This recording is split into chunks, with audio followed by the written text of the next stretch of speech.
पहले भी पढ़ाए हैं और आज भी फिर से एक बार हम पढ़ा रहे हैं, और चूँकि बहुत दिन बाद बोर्ड में आए हैं ना, तो थोड़ा अजीब हमको भी लग रहा है। लिखते इधर चल जाता उधर, देखते फिर भी एडजस्ट कर लेंगे हम। कितना दिन है? दिसंबर लास्ट पढ़ाए हैं बोर्ड में, दिसंबर, जनवरी, फरवरी, मार्च, 4 महीना बाद हम खड़े हुए हैं। ये तो हम बेंच में बैठ के पढ़ाते थे। इससे देखो ना हल, इसको हम जान शुरू कैसे रखते हैं ताकि कोई दिक्कत ना हो जाए, नहीं तो फिर इसे छोड़ देगा ना ऐसे स्वतंत्र बैठ के, खाली बैठ के। इसलिए आप लोग भी वर्किंग कीजिए।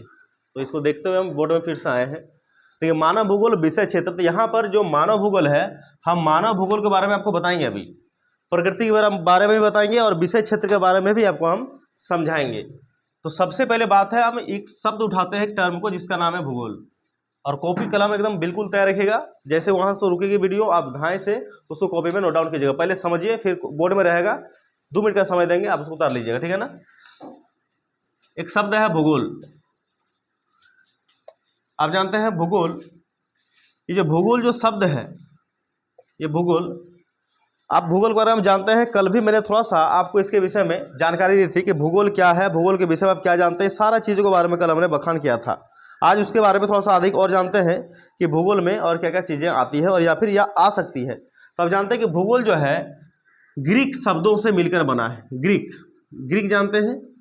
ग्रीक अगर नहीं जानते हैं तो यूनानी अगर जरूर जानते होंगे, यूनानी भाषा। भूगोल ग्रीक या यूनानी शब्द से मिलकर बना है। कितने शब्दों से? 2 शब्दों से। एक का नाम है जियो और एक का नाम है ग्रेफियन, या ग्रेफोस भी बोलते हैं कभी कभी ना, ग्रेफियन। ये 2 शब्दों से मिलकर भूगोल बना। अगर मैं इसको कंबाइन कर दूं तो आप जानते हैं इसको कंबाइन करने के बाद क्या हमको मिलेगी? ज्योग्राफी पूरा, ये मिलेगी, जिसको हम लोग पढ़ते हैं, हम लोग बोलते हैं। लेकिन अगर इसको मैं तोड़ दूं तो पहले ग्रीक शब्द देखिए, ये जियो और ग्रेफियन से मिलकर बना है, जिसमें जियो का जो अर्थ होता है, ये कौन सा जियो? जियो का मतलब क्या होता है? इसका मतलब होता है अर्थ, यानी पृथ्वी, जिस पर हम लोग निवास करते हैं, पृथ्वी। और जो ग्रेफियन है, इस ग्रेफियन का अर्थ होता है क्या? वर्णन करना। यानी अगर मैं दोनों शब्दों को जोड़ दूं एक बार, तो इसका शाब्दिक अर्थ क्या आ जाएगा? भूगोल का शाब्दिक अर्थ क्या आ जाएगा? तो भूगोल का जो शाब्दिक अर्थ आएगा, शाब्दिक अर्थ वो होगा पृथ्वी का वर्णन करना, पृथ्वी का वर्णन करना, ये हो जाएगा इसका शाब्दिक अर्थ। अब देखिए यहाँ पर 2-3 सवाल और भी बनता है भूगोल को लेकर, और उनमें पहला सवाल बनता है, इसमें 2 नाम आप याद रखिएगा। एक नाम याद रखना आपको, इरेटोस्थनीज। नाम का स्पेलिंग गलती नहीं होना चाहिए ना, इरेटोस्थनीज। और एक नाम को याद रखना है हिकेटियस। नाम में आपको याद रखना है, इरेटोस्थनीज और हिकेटियस, ये लोग है कौन? तो वास्तव में देखो, इरेटोस्थनीज जो थे ये जनक थे और ये भी जनक थे। अंतर सिर्फ इतना है कि अगर आपसे सवाल पूछा जाए, ये भूगोल से ही रिलेटेड है, भूगोल से ही संबंधित है, कि भूगोल शब्द का जनक या फिर भूगोल का जनक, 2 खाली शब्द में, यहाँ पर शब्द का अंतर है। मैं क्वेश्चन को अगर मैं पूरा लिखूं यहाँ पर, उस क्वेश्चन को, कि भूगोल शब्द का जनक, या मैं एक सवाल और लिख लूं सिंपल, भूगोल का जनक। देखिए दोनों शब्द में, दोनों सेंटेंस में कुछ भी अंतर आपको नजर नहीं आएगी एग्जाम के समय पर, क्योंकि एग्जाम में प्रेशर होते हैं।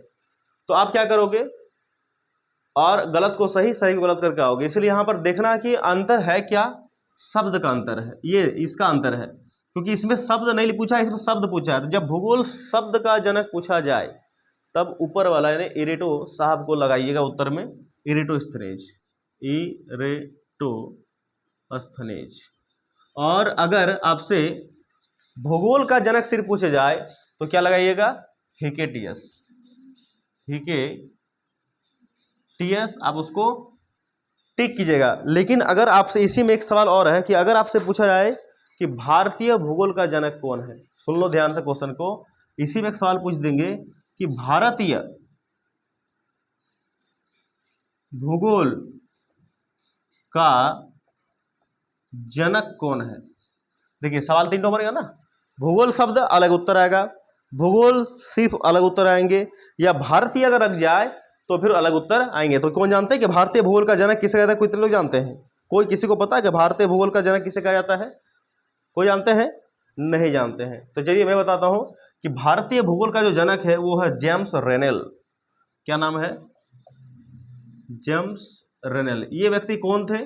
देखिए ये जो व्यक्ति हैं, ये व्यक्ति थे जब हमारे देश में ईस्ट इंडिया कंपनी, नाम सुने होंगे, ईस्ट इंडिया कंपनी जब हमारे देश में आए हुए थे ना, तो उस कंपनी का में एक अधिकारी के रूप में ये भी व्यक्ति थे। और कहा जाता है कि ये जो व्यक्ति है जेम्स रेनेल, ये व्यक्ति पूरा नदी नाला मैप जितने भी तरह का चीज़ें थी उस सब चीज़ों को बनाया था। ठीक है ना, इसलिए स्टॉप करो। देखिए एक बार फिर से समझाता हूँ मैं। भूगोल दो ग्रीक शब्दों, ग्रीक या यूनानी शब्दों से मिलकर बना है। और वो शब्द है क्या? जब मैं ज्योग्राफी को तोड़ूंगा तो एक आएगा जियो, एक आएगा ग्राफियन। जियो का मतलब होता है पृथ्वी और ग्राफियन का मतलब होता है वर्णन करना। यानी जब इसको मैं जोड़ूंगा, कंबाइन करें एक साथ यदि देखें तो पृथ्वी का वर्णन करना। यानी भूगोल शब्द का शाब्दिक अर्थ क्या हो जाता है? सिंपल सा पृथ्वी का वर्णन करना। पृथ्वी पर पाए जाने जितने भी एलिमेंट्स है, जितने भी तत्व हैं, उन सारे तत्वों को देखना, उन तत्वों का विश्लेषण करना और हमारे सामने उसके बारे में बातें करना या फिर हमको बताना, उसका महत्व को बताना, इसी को बोलते हैं पृथ्वी का वर्णन, यानी भूगोल बोलते हैं। अब यहाँ पर 2 नाम आएंगे आपके पास, इरेटोस्थनीज और हिकेटियस। ये दोनों कौन थे? तो भूगोल शब्द अगर जुड़ जाए कि भूगोल शब्द का जनक कौन है, तो इरेटोस्थनीज। ये सिर्फ भूगोल रहेगा कि भूगोल का जनक कौन है, तो आपका आंसर चल जाएगा हिकेटियस के साथ। और अगर आगे में भारतीय जुड़ जाए कि इंडियन वाला कौन है, भारतीय भूगोल का जनक कौन है, भारतीय भूगोल का, तो तब आंसर आपका चल जाएगा, उलट जाएगा, यानी जेम्स रेनेल हो जाएगा इसका आंसर। बढ़ते हैं आगे में। आगे देखिए क्या होता है।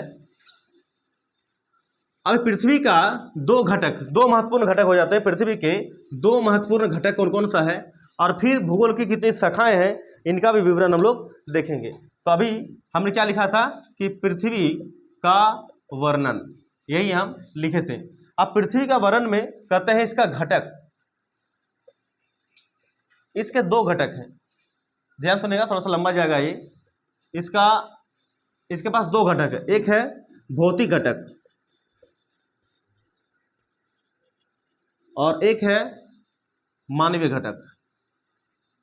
मानवीय घटक, देखिए बहुत ज़्यादा प्रेशर नहीं लगाना है, एकदम आराम से समझना है। आप याद कीजिए ये पढ़ते कब है। जैसे अभी है मानव भूगोल, ये मानव भूगोल आता कब है और भौतिक भूगोल आता कब है, ये भी हम लोग देखेंगे। ठीक है, मानव भूगोल भौतिक भूगोल कब आता है, कहाँ पढ़ रहा है, वो भी देखेंगे। पहले भौतिक भूगोल का, भौतिक घटक का कुछ हम लोग एग्जाम्पल देख लेते हैं, फिर मानवीय का देखेंगे। उसके बाद आपको बताएंगे इसमें क्या अंतर है। ठीक है ना, अगर सकेगा तो मेरे साथ उतरते रहिएगा, नहीं तो फिर आप छोड़ दीजिए, ग्रुप में पहुंच जाएगा। ठीक है ना, जैसे भू आकृति, फिर समझाएंगे इसको।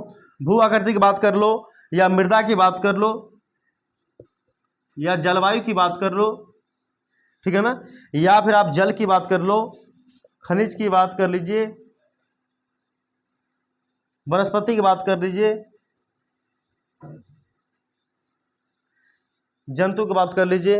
अगर मैं इसमें चलूँ तो इसमें घर की बात हो जाएगी, दवाई की बात हो जाएगी, साथ में आपको नगर की बात हो जाएगी, और रेल, हवाई जहाज,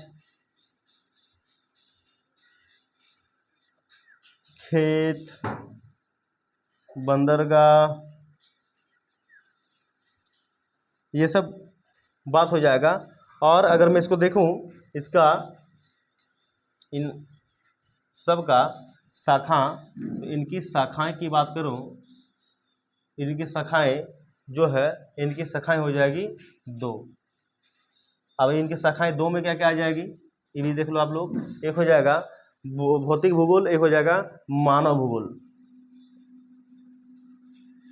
भौतिक भूगोल एक हो जाएगा मानव भूगोल। लेकिन अब देखो, आप जरा सुनिए, यहाँ पर देखिए अब बातें क्या हो रही है। पृथ्वी घटक की बात करें, कंपोनेंट्स की बात करें, तो क्या क्या आ जाएगी, एक है भौतिक घटक, एक है मानवीय घटक। सिंपल है। भौतिक घटक इसको हम लोग प्रकृति भी बोल सकते हैं, इसको हम लोग क्या बोल सकते हैं, प्रकृति।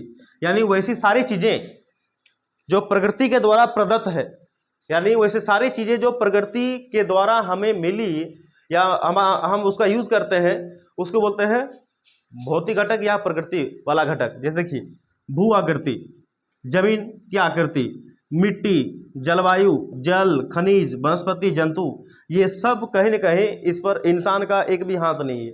मानव ने इसको नहीं बनाया है, बल्कि ये अपने आप यानी प्रकृति की देन है। अब देखो, जानवर को इंसान बनाया है क्या, वनस्पति को इंसान बनाया है, जलवायु इंसान बनाया है क्या, खनिज इंसान बनाया है क्या, नहीं। ये सब प्रकृति के द्वारा पहले से ही पाए जाते हैं। इसलिए इन सारे घटनाओं को बोलते हैं हम लोग, सारे चीज़ों को बोलते हैं भौतिक घटक। और भी चीज़ें हैं, आप चाहो तो और भी चीज़ों को ऐड कर सकते हो, जो प्रकृति के द्वारा पहले से हमारे पास प्रदत्त है, विद्यमान है। दूसरा है मानवीय घटक। मानवीय घटक क्या है, घर। वैसी घटक जो इंसान के द्वारा बनाया जाता है, लेकिन इंसान के द्वारा अपने से नहीं बनाया जाता है, बल्कि भौतिक घटक का यूज करके मानवीय घटकों का निर्माण करा जाता है। जैसे देखो, घर, दवाई, नगर, रेल, हवाई जहाज, खेत, बंदरगाह, ऐसे सारी चीजें सब इंसान द्वारा बनाई गई है। घर इंसान बनाया है क्या, दवाई इंसान बनाया है ना, नगर इंसान बनाया है ना, रेल इंसान बनाया है ना, इसमें भगवान बनाया है क्या, हवाई जहाज को भगवान बनाया, बंदरगाह को भगवान बनाए हैं, खेत को भगवान बनाए, नहीं। ये सब चीज़ इंसान के द्वारा बनी गई है। और ये सारी चीज़ें जो हैं ये प्रकृति के द्वारा यानी भगवान के द्वारा बाय गॉड गिफ्टेड हमारे पास मिला है। तो यही सिर्फ दोनों में अंतर है। अगर आपसे सिंपली दोनों में अंतर करके पूछ लिया जाए कि बताइए रेल मानवीय घटक है कि भौतिक घटक है, रेल, तो उत्तर क्या आएगा, रेल भगवान नहीं बनाया, क्या बनाया है, मानव ने, तो ये जगह मानवीय घटक। अगर पूछ जाए इसमें वनस्पति क्या है, मानवीय घटक की भौतिक घटक, तो क्या आ जाएगा उत्तर, वनस्पति। जरा सोचिए ना उसके विषय में, बोर्ड मत देखिए, जरा सोचिए ना, आप इसका डेफिनेशन समझ गया ना कि मानवीय घटक उसको बोलते हैं जो मनुष्य द्वारा बनाया जाता है, यानी भौतिक घटक का उपयोग करके, भौतिक घटक का जरूर जुड़िएगा, भौतिक घटक का उपयोग करके वैसी सारी चीजें जो मानव द्वारा बनाई जाती है उसको मानवीय घटक कहते हैं। फिर सुन लो, भौतिक घटकों का उपयोग करके वैसी सारी चीजें जो मानव के द्वारा बनाई जाती हैं उसे मानवीय घटक कहते हैं। और भौतिक घटक क्या है, जो प्रकृति के द्वारा वैसे सारी चीजें जो प्रकृति के द्वारा बनाए जाते हैं वो सारी चीजें भौतिक घटक है। अगर मैं आपसे पूछ लूं घर, तो जरा सोचिए, घर को भगवान ने नहीं बनाया बल्कि इंसान बनाया है भौतिक घटकों का यूज करके, इसलिए घर क्या हो जाएगा, मानवीय घटक। मार्कर, ये मार्कर क्या हो जाएगा, मानवीय घटक की भौतिक घटक, ये मानवीय घटक हो जाएगा, क्योंकि इंसान ने भौतिक घटकों का यानी प्रकृति का यूज करके इसको बनाया है, यही ना, यही ना होगा। अगर मैं आपसे पूछ लूं पेड़ पौधे, तो पेड़ पौधों क्या हो जाएगा, बताइए जरा, मैं आंसर बताइए, मानवीय घटक कैसे होगा पेड़ पौधे, पेड़ पौधों को इंसान ने बनाया है क्या, ये भौतिक प्रकृति का देन है, ये प्रकृति वाला है यानी भौतिक घटक है। तो इन सारी चीजों को थोड़ा गौर कीजिएगा, अमल कीजिएगा। तो यहां पर हमने क्या कहा, इस बात को सुनिएगा कि मानवीय घटक बनते तो हैं मनुष्य के द्वारा, लेकिन मनुष्य इसको अपने से नहीं बना सकते हैं जब तक इसका हेल्प ना ले। अब जरा सोचिए, घर, घर जो है ये घर बनाए हमने, तो घर में क्या क्या चीज लगी, घर में मिट्टी लगी ना, आप बोलोगे मिट्टी, अरे पहले घर तो मिट्टी का ही बनता था, अभी मिट्टी को सेव कर दिया गया जिसको ईंटा बोलते हैं, ईंटा, उस ईंटा का यूज करके घर बनाते हैं, यही ना होता है। पहले पत्थर का भी घर बनते थे, जहाँ जब आदि मानव गुफा में रहते थे, याद करो। अभी वही पत्थर को काट के क्या बना दिया है, छोटा छोटा गीटी बना दिया गया, जिसको चिप्स बोलते हैं, गीटी बोलते हैं, उसका यूज करा जाता है, यही ना होता है। तो घर जो बनता है वो मिट्टी से बनते हैं, मिट्टी मतलब वही मिट्टी का यूज इसमें होता है, पत्थर का यूज इसमें होता है। अगर मैं आपसे बात करूं ये रेल की बातें, अब रेल अकेले बनता है क्या, रेल में जो लोहा आता है वो लोहा इंसान बनाते हैं, लोहा प्रकृति की देन है यानी धातु है लोहा, तो वो चीज़ किस में पाई जाती है, सब भौतिक घटक का यूज करके बनाया जाता है। अब भौतिक भूगोल मानव भूगोल में अंतर देख लो।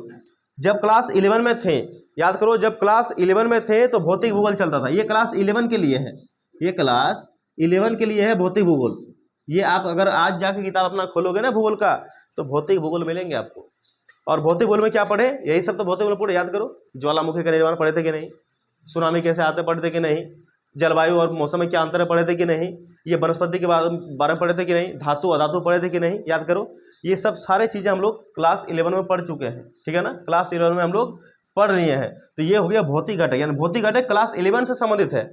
आप जो क्लास 12 पढ़ोगे ना, क्लास 12 मानव भूगोल पढ़ोगे, मतलब ये सारी चीज़ें पढ़ोगे, जनसंख्या पढ़ोगे, मनुष्य के बारे में पढ़ोगे, रेल के बारे में पढ़ोगे, बंदरगाह के बारे में पढ़ोगे, घर के बारे में पढ़ोगे, ये हवाई जहाज़ कैसे बनता है, ये नगर के बारे में, सारा चीज़ के बारे में आप क्लास 12 पढ़ोगे। इसलिए मानव भूगोल क्लास 12 के लिए है और भौतिक भूगोल क्लास 11 के लिए है। यही लिए बोलता है कि क्लास 11 को पढ़ाई करो, क्लास 11 पढ़ोगे तभी क्लास 12 समझ में आएगी, कि दोनों जॉइंट है, दोनों एक दूसरे के पूरक है। अगर इसको नहीं पढ़ोगे ना तो समझ में नहीं आएगी।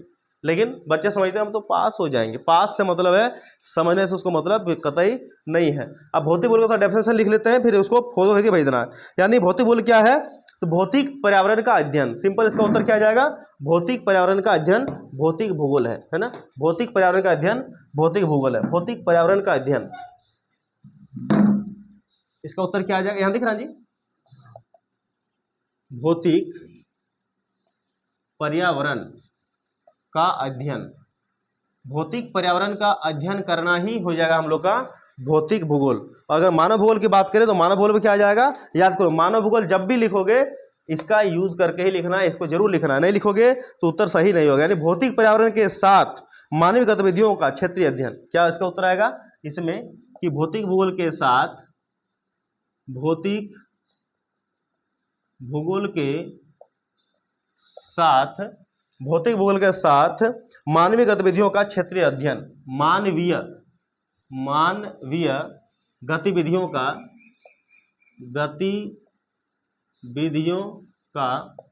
क्षेत्रीय अध्ययन मानव भूगोल कहलाता है। तो इसमें यही है। तो इसमें क्वेश्चन कैसे बनेगा, देखिए क्वेश्चन है कि पृथ्वी के कितने घटक पाए जाते हैं, उत्तर आएगा 2, मानवीय घटक और भौतिक घटक। भौतिक घटक और किस नाम से जानते हैं, प्रकृति घटक, ठीक है। मानवीय घटक का निर्माण कैसे होता है, तो मानवीय घटक का निर्माण भौतिक घटकों के द्वारा होता है, यानी भौतिक घटकों को या प्रकृति घटकों के हेल्प से होता है, सहायता से करी जाती है।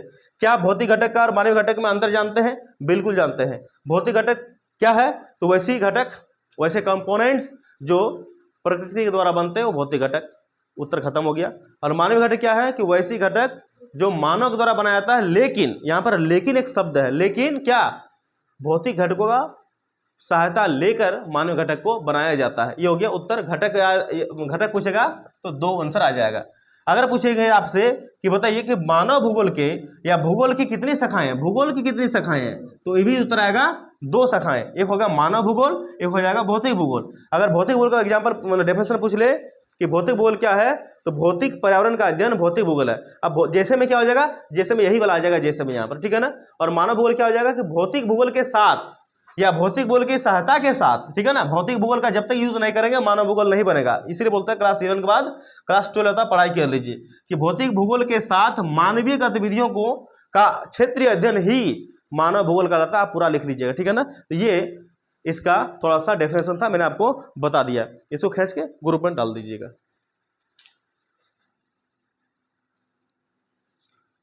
अब भूगोल, हमने बताया कि भूगोल को पढ़ना है, इसकी 2 शाखाएं, चलो है ना। एक भौतिक वाला, हट अब आज ही स्टार्ट करें पढ़ा रे, रोज तो चुपचाप रहता है। ये कौन सी है, डडरिया है। एक मानव भूगोल, हमने कहा भौतिक भूगोल कौन सी क्लास के लिए है, क्लास 11 के लिए, और मानव भूगोल क्लास 12 के लिए। अब देखिए बात है क्या, मानव भूगोल का केंद्र बिंदु क्या है, इसको नहीं पढ़ेंगे हम लोग, ये हमने पढ़ लिया। अब मानव भूगोल को पढ़ेंगे कि मानव भूगोल का केंद्र बिंदु क्या है। ठीक है, सबसे पहली बात आएगी मानव भूगोल का केंद्र बिंदु क्या है। केंद्र बिंदु है ना, केंद्र बिंदु, कि मानव भूगोल का केंद्र बिंदु क्या है, सेंटर पॉइंट क्या है। मानव भूगोल किससे बनता है, मानव भूगोल में कौन आते हैं, तो मानव भूगोल में आते हैं मानव के द्वारा किया गया क्रियाकलाप, एक्टिविटीज, वो सारे क्रियाकलाप जो मानव के द्वारा किया जाता है, यानी मानवीय क्रियाकलाप या मानव के क्रियाकलाप, इसको बोलते हैं क्या, इसी को बोलते हैं मानव भूगोल का केंद्र बिंदु। सवाल यहां से बन गया कि मानव भूगोल का केंद्र बिंदु क्या है, तो मानव के द्वारा किया गया वह सारे चीजें, वह सारे काम तो इतना सारा नहीं लिख के सिंपल लिख देंगे क्रियाकलाप। तो मानव के जो क्रियाकलाप है वो मानव भूगोल का क्या है, केंद्र बिंदु है। ये बात कब की हो रही है, ये बात हो रही है 18वीं सदी की,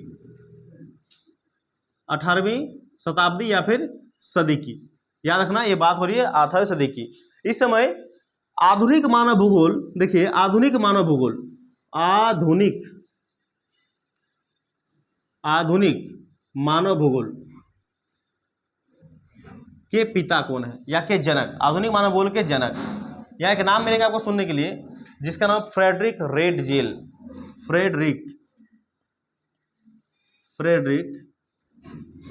रेडजेल, ठीक है। फ्रेडरिक रेडजेल की बात हो रही है। ये व्यक्ति कहाँ के थे, जर्मनी के थे, ये थे जर्मनी के थे फ्रेडरिक रेडजेल। और कहते हैं कि इनसे जब मानव भूगोल का बारे में पूछा गया तो इन्होंने मानव भूगोल का डेफिनेशन कुछ अलग तरीके से दिए कि मानव भूगोल क्या है। इनके अनुसार मानव भूगोल क्या है, वो अपने अंदाज में इस उत्तर को उन्होंने लिखा था। और उत्तर क्या है, चलिए आप भी उसको लिख लीजिएगा कॉपी पर कि उत्तर है क्या, जरा सुनिएगा और उसको लिखिएगा कि इन्होंने मानव भूगोल के बारे में क्या बातें बताई थी। तो कहते हैं इसने मानव भूगोल के बारे में बताया कि मानव भूगोल मानव समाज, इसका परिभाषा जो था मानव भूगोल के बारे में, इनका जो डेफिनेशन था, इन्होंने कहा कि मानव भूगोल मानव समाज,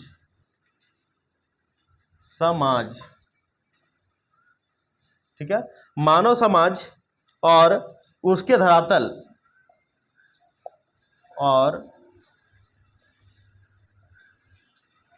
धरातल के बीच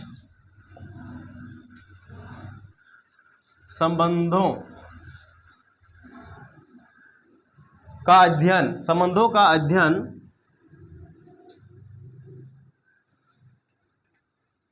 ही मानव भूगोल कहलाता है। जरा सुनिएगा क्या कहा था इन्होंने क्या लिखा और क्या बोला हमें कि मानव भूगोल क्या है। तो इनके अनुसार बात यह थी कि मानव भूगोल मानव समाज और उसके धरातल, मानव जहाँ रहते हैं तो मानव रहते हैं धरातल पर यानी धरती पर, पृथ्वी पर, और मानव जिस एरिया में रहते हैं चारों ओर के एरिया को बोलते हैं उसका समाज। तो मानव जो है जिस समाज में रहता है, जिस धरातल पर रहता है, तो उस समाज और धरातल के बीच संबंधों का अध्ययन करना, संबंधों को जानना, समझना, पढ़ना ही मानव भूगोल कहलाता है। ये सिंपल सा, बेहद सिंपल उत्तर दिया है, परिभाषा दिए हैं मानव भूगोल के बारे में फ्रेडरिक रेडजेल, जो कि जर्मनी के थे। इनका कहना था क्या कि मानव भूगोल और कुछ नहीं है बल्कि मानव जिस समाज में रहता है और जिस पृथ्वी पर रहता है, तो समाज और पृथ्वी के बीच में जो संबंध है, उन संबंध को अगर आप जान पाओगे, जितना ज़्यादा जानोगे उतना ज़्यादा मानव भूगोल के बारे में जान पाओगे, जितना कम सुनोगे उतना कम मानव भूगोल में जान पाओगे। तो उनके बीच के संबंधों का अध्ययन करो, आपको उसका उत्तर मिल जाएगा जिसे मानव भूगोल कहा जाता है। लेकिन ये तो उसका उत्तर था। इनके एक शिष्या थी, फ्रेडरिक रेडजेल का एक शिष्या है, ये था पहला नंबर पर। इनका दूसरा अगर बात करूँ तो इनकी एक शिष्या थी। शिष्या समझते हो ना जी, ये शिष्या क्या होता जी, शिष्या समझते हैं का, तुम लोग शिष्य हो रे भैया, है ना, शिष्या है, हम लोग हैं शिष्या। स्त्रीलिंग पुल्लिंग नहीं समझते हो, धनंजय है स्त्रीलिंग। तुम उधर काहे बैठो, इधर बैठो, लाज नहीं है। चलो, शिष्या जिसका नाम है एलन सैंपल,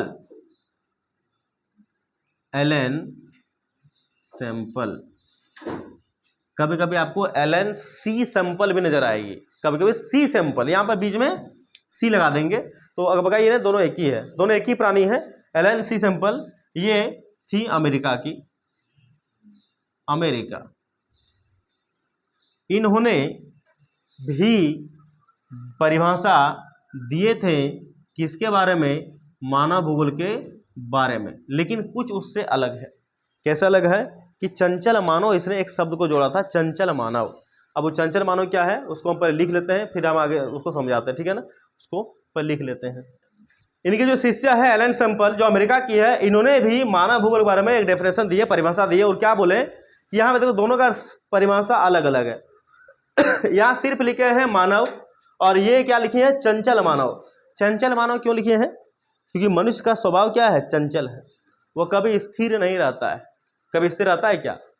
यहाँ पर भी बैठे हो तो वो तो स्थिर नहीं हो, हम भी बैठे हैं तो खड़े हैं तो हम भी स्थिर नहीं है, कोई स्थिर नहीं है। मानो स्थिर कब होता है? एक ही दिन होता है। तो मानव क्या है? चंचल। यहाँ लिखा गया साफ साफ कि चंचल मानव और अस्थायी पृथ्वी, पृथ्वी अस्थायी नहीं है, अस्थायी है, अस्थायी पृथ्वी के पारस्परिक परिवर्तनशील संबंध। यहाँ पर परिवर्तनशील याद रखिएगा, परिवर्तनशील। जब भी डेफिनेशन लिखो तो परिवर्तनशील संबंध जरूर लिखिएगा। यही इसका सेंटर पॉइंट है कि परिवर्तनशील संबंधों का अध्ययन ही कहलाता है मानव भूगोल। ठीक है, क्या बोले हैं कि मानव भूगोल कुछ और नहीं है बल्कि जो इस पृथ्वी पर, जो इस अस्थायी पृथ्वी पर, अस्थायी पृथ्वी पर जो मानव रहते हैं, कैसा मानव, उसका स्वभाव कैसा है? चंचल है। इन दोनों के पारस्परिक परिवर्तनशील संबंधों का अध्ययन, यानी परिवर्तनशील है। अभी भी क्या है? पृथ्वी में बहुत सारे चीजें बाकी हैं, अभी बहुत सारी चीजें हो रही है, प्रगति में है, यानी एक डायनेमिक की ओर बढ़ रहे हैं। तो परिवर्तनशील संबंधों का अध्ययन ही कहलाता है मानव भूगोल। अब देखिए बात को कि ये दोनों जो डेफिनेशन दिए, याद रखना, ये दोनों ने जो डेफिनेशन दिए अपने अपने स्तर पर, इस डेफिनेशन से एक और चीज निकलती है, एक विचारधारा निकलती है, और उस विचारधारा को भी कुछ नाम दिया गया है। क्या सुनिएगा, एक विचारधारा निकलती है और वो विचारधारा को क्या बोलते हैं? नियतिवाद। क्या बोलते हैं उस विचारधारा को? उस विचारधारा को बोलते हैं नियतिवाद, या इसी का एक और नाम है निश्चयवाद। ठीक है, निश्चयवाद। जरा सुनिएगा, अब नियतिवाद और निश्चयवाद होता है क्या, इस चीज को देखिए। देखो ध्यान सुनना, पहले बाद में लिखिएगा, पहले सुन लीजिए, सब कुछ ग्रुप में पहुंच जाएगा। पृथ्वी है और एक जो है यहाँ पर एक मनुष्य है, एक पृथ्वी और एक मनुष्य। मनुष्य कैसा है? तो कभी सिर्फ मनुष्य है और कभी चंचल मनुष्य है। और पृथ्वी क्या है? सिर्फ एक बार पृथ्वी है या कभी कभी अस्थायी पृथ्वी है। ठीक है ना, अगर अस्थायी पृथ्वी है, चंचल मानव है, तो इसका मतलब एलन सैंपल है। और सिर्फ मानव है और सिर्फ पृथ्वी है, तो इसका मतलब कौन है? ये फ्रेडरिक रेडजल साहब है। ठीक है ना, तो दोनों में उतना नहीं बोलना है, सिंपल देखना है कि जो पृथ्वी है ये हम लोग का पृथ्वी है, ये हम लोग का अर्थ है, और ये जो है ये मानव है, ये मानव है, ये बांदर मानव है, चंचल मानव है। ठीक है ना, अब ये दोनों कौन क्या सोचता है, इस चीज को देख लीजिएगा। नियतिवाद निश्चयवाद विचारधारा में कौन किसका स्वामी, कौन किसका दास। देखिए इसमें दो टर्म आएंगे, एक आएगा स्वामी और एक आएगा दास। स्वामी मतलब जानते हैं, स्वामी मतलब क्या होता है जी? स्वामी मीन्स होता है, क्या होता है? मालिक। मालिक, ये मालिक तेरे बंदे हम, सुने बोला है, हम भी बोल गए। और दास में होता है गुलाम। गुलाम जानते हो, मालिक और गुलाम, ऑनर और स्लेव। कौन क्या बोलता है इसमें? बोलता है कि कौन कमजोर है, कौन बलवान है। पृथ्वी यहाँ पर क्या है और मानव यहाँ पर क्या है? मानव यहाँ पर है दास, पृथ्वी यहाँ पर क्या? स्वामी। स्वामी, या एक तरह से बोलो पृथ्वी है मालिक, मानव है गुलाम, या एक तरह से बोलो कि पृथ्वी जो क्या है वो है बलवान और मानव क्या है? वो है कमजोर। और भी चीजें लिख लो, कुछ तो याद रहेगी आपको। ये बलवान हो गया, ये कमजोर हो गए। यानी इसमें क्या बोल रहे हैं? नियतिवाद विचारधारा में क्या कहा गया है कि इसमें पृथ्वी है, पृथ्वी प्रकृति, मानव जो है प्रकृति का दास है। फिर सुन लो, मानव क्या है? मानव प्रकृति का दास है, और प्रकृति क्या है? मानव का, मानव के लिए क्या है? वो उसका स्वामी है। यानी इसमें पृथ्वी जैसी चाहे, प्रकृति जैसे चाहे इंसान को बदल सकता है। इसी को बोलते हैं नियतिवाद या निश्चयवाद। फिर सुन लो, नियतिवाद और निश्चयवाद में क्या होता है?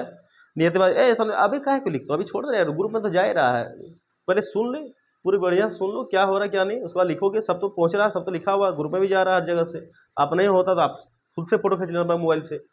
नियतिवाद निश्चयवाद में क्या बोले कि नियतिवाद हर बात, देखिए जैसे मैंने घटक पढ़ा 2, जैसे मैंने शाखाएं पढ़ी 2, उसी तरह अब विचारधारा कितना पढ़ेंगे? 3। एक विचारधारा मैंने पहला विचारधारा पढ़ रहा हूं जिसका नाम है निश्चयवाद या नियतिवाद। एक विचारधारा भी पढ़ेंगे संभववाद वाला, और सेकंड और नेक्स्ट जो थर्ड पढ़ेंगे वो नव निश्चयवाद बोलो, आएंगे अभी हम थोड़ा देर में।